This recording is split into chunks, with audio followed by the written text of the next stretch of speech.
Hi, my name is Danna Núñez. El día de hoy vamos a hacer una entrevista por parte de D99. Me encuentro aquí con Mehro. Hi, Mehro. How you doing? I'm doing well. How are you, Donna? Oh, good.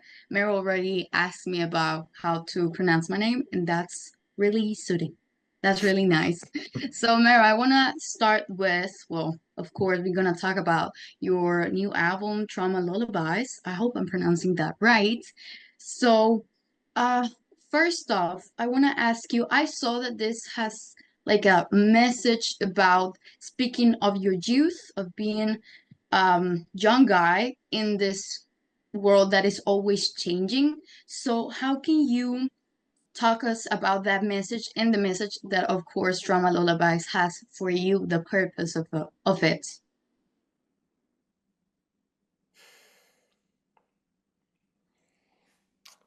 Trauma Lullabies, I think. The purpose of the album is to be anything that the listener needs for it to be. And I think that's what some of my favorite music does. My favorite music is able to change um, and evolve and amalgamate itself to the situation that the person is in and be there for them however they see fit. And I believe that this album has the capability to do that. We'll know over the course of time, but the purpose is to fit into your life exactly the way that you need it to. And for some people, that means that it is not a part of their lives. That means that they don't listen to it, they don't like it, it sucks, and it's serving its purpose. But for other people, it's there to make their life more beautiful and to make it more enjoyable. Perfect. Now that you say that, yes, I found your music with your EP back from 2021 that it was A Sky on Fire. Mhm. And it was with the song The Same. And actually, that year I was having a really bad experience. I was not feeling pretty well. And yeah, just what you said, it was really comforting, really captivating, and actually helped me being on that process. And um, since that song, I started listening to some of your other songs, and I was actually really excited to be in this interview with you, like have a deeper conversation about this song. So I'm really glad about that. And now, when your fans tell you, for example, at your concerts and at your including your posts, that they really feel connected, that your music helps you, how does that make you feel when they share? You can see that part from them responding, like this is kind of your purpose, like to help the people. But when the people tell you, hey, I really felt that helping me, how do you feel about that? It's a bit surreal. I mean, even someone like yourself, that the fact that you were going through something, is everything okay, by the way? Yes, yes, now it's completely better. Okay, good. That you're going through something in your life and the song was there for you in some sort of capacity. It's a bit surreal because I admire the artists and the songwriters that do that for my life. Yeah. And yet, when people say it to me, it almost doesn't feel. Part of me is so receptive and so grateful for it, and another part of me feels like this isn't right. It's not right that somebody would say the same thing that I would say to somebody else. Um, but that's just a little hang up in my mind. I, um, it's such an honor. It's such an honor to be a part of people's lives in any capacity. It really, it's music is a drug with no negative repercussions, you know? Like there's no side effects to listening to music. So it's only if people are listening to it, they're getting something beautiful out of it. And that's it. That's a really wonderful thing to be a part of. Definitely. And I hope you believe the things they say. I know it can be surreal at the beginning, but definitely all the good comments that they say to you is real from heart, even from me. I can say that. So, um, I saw, well, you had your first concert last year in Mexico City, and this year you were at a great festival that is made here in Monterrey, which is Pal Norte. So when I have the opportunity to talk to people that are from other countries that they come here to Mexico, I like to ask about how do you see your experience in this country with the people, with the food? Do you have like any cultural kind of shocks, or how was that experience for you to live that here in Mexico? Well, I've been lucky enough to where I think you're correct. My first headline show was last year, was Bar Oriente. And this year I got to play Lunario in Mexico City. Oh, And yes, that's uh, I- there was some culture shocks because I'm from Los Angeles. So you yeah. think you know what Mexican food is, and you realize, oh, wait, that's not Mexican food. This is American Mexican food.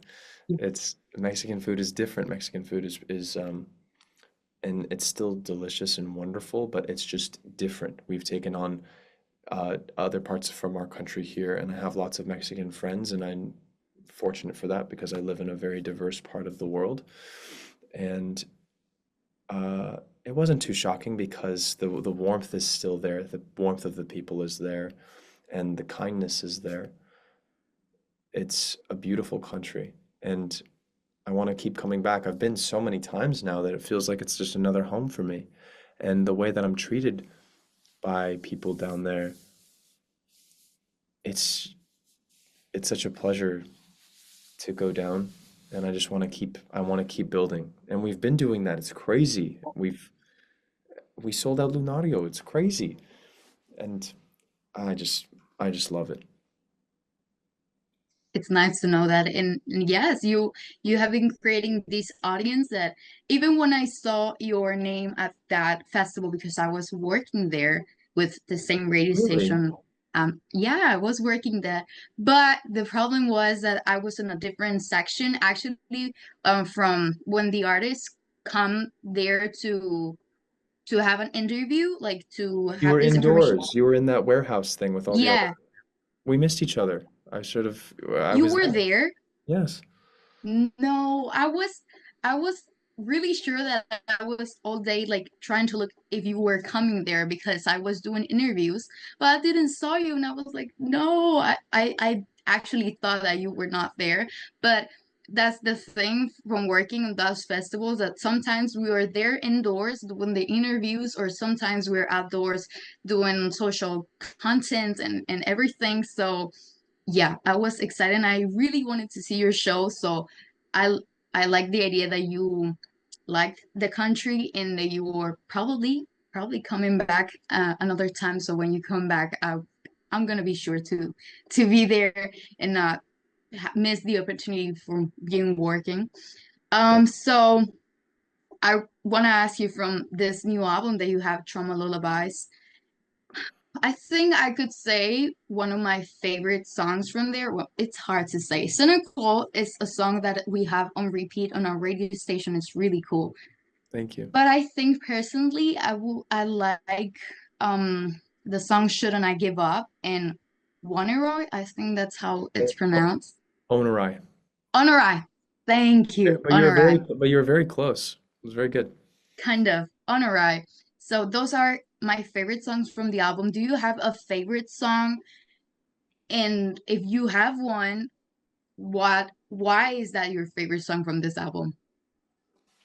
It depends on the day. Uh, Yeah. I think because each song is so particular, and Yes.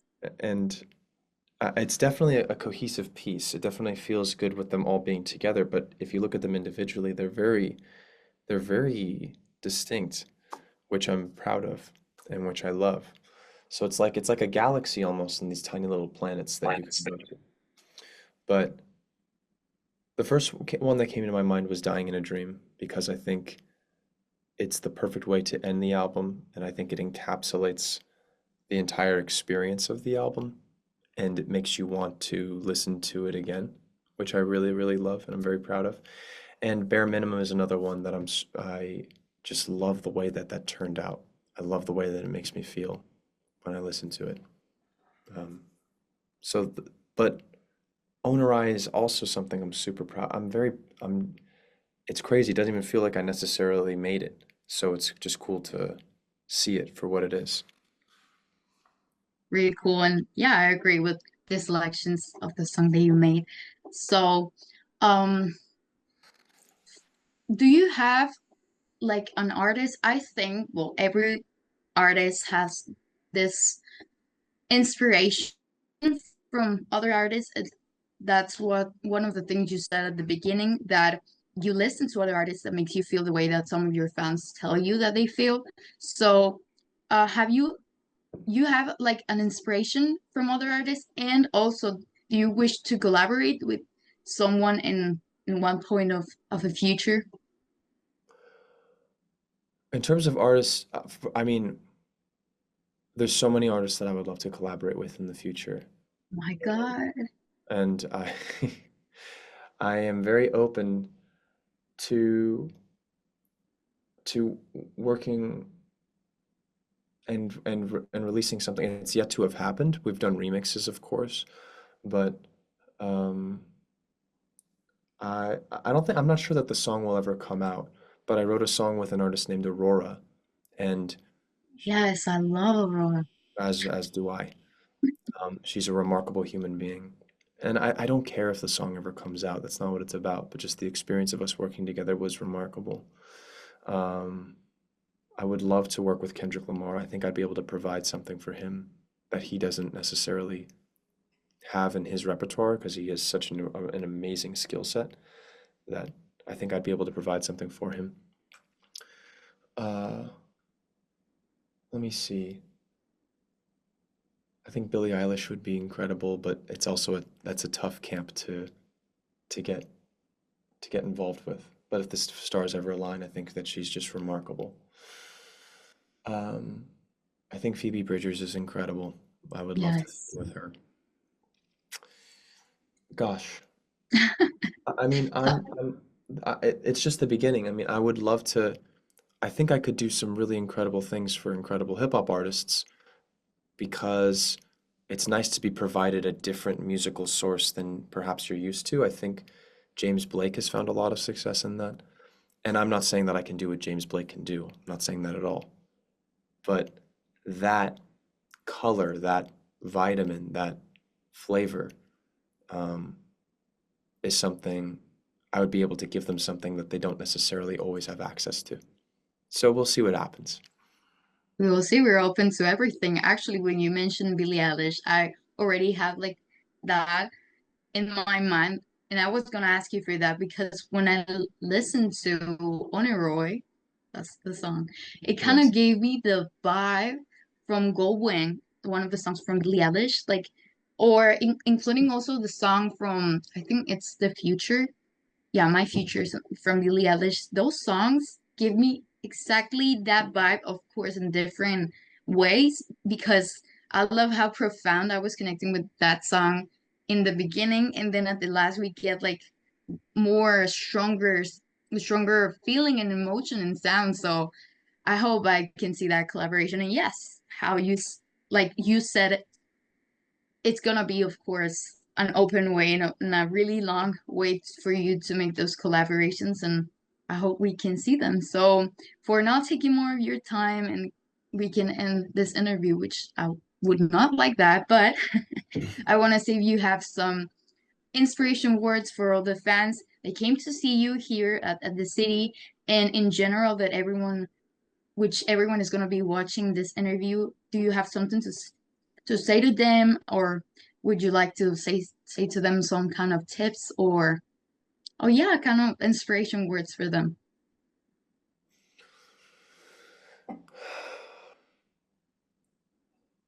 All we have promised is today. Today is the only thing that I can guarantee that you have. And regardless if you feel terrible or if you feel great, if you show up, if you do the thing that you don't feel like doing, that you know is right for you, you will feel so proud and so rewarded. And if today hasn't been a great day so far and you haven't shown up and you haven't done the things that you wanted to do, forgive yourself because it's okay and show up the next time. Show up when you can. Life is just a collection of days. It's just it's just this very moment. So whether you're feeling good, whether you're feeling bad, be as present as you possibly can and do the things you don't want to do and enjoy it, as strange as that may sound. I'm definitely gonna have this recorded in my mind. I was like, can you say the inspiration words for everyone? But probably was just for me. Well, no, I'm gonna share with everyone, but definitely that helps. Thank you, Donna. Thank you, Meryl. So I think with this we can end this interview. So I hope we can see you soon again here in Mexico, and hopefully, maybe we don't know, having an interview with you like present, present, yeah, like not soon. Where And are you in Mexico City? in Monterrey, which is in Monterrey. Pan Norte Festival. Mexico Yes. City is kind of like in the center of the country. Yes. So you have open doors here and including in our radio station. And yeah, I wish all the success for you in this album and your upcoming tour, which you already have really good sold out concerts there. And yeah, hope to see you soon and I hope you're well. I also wish you the best, and I would love to do an in-person interview with you. And any way that I can help the radio station. What's the name of the radio station that you're on? D99, which is D99? a D and two nines. 29. Cool. Um, yes, if I ever, I would love to play a show in Monterey because we did a festival there and it could be really fun. When the stars ever align, please stay in touch with these two incredible people, and we'll make it happen. Perfect. I like the idea. Well, thank you and have a great day. Same to you, Dana. Gracias. Thank you.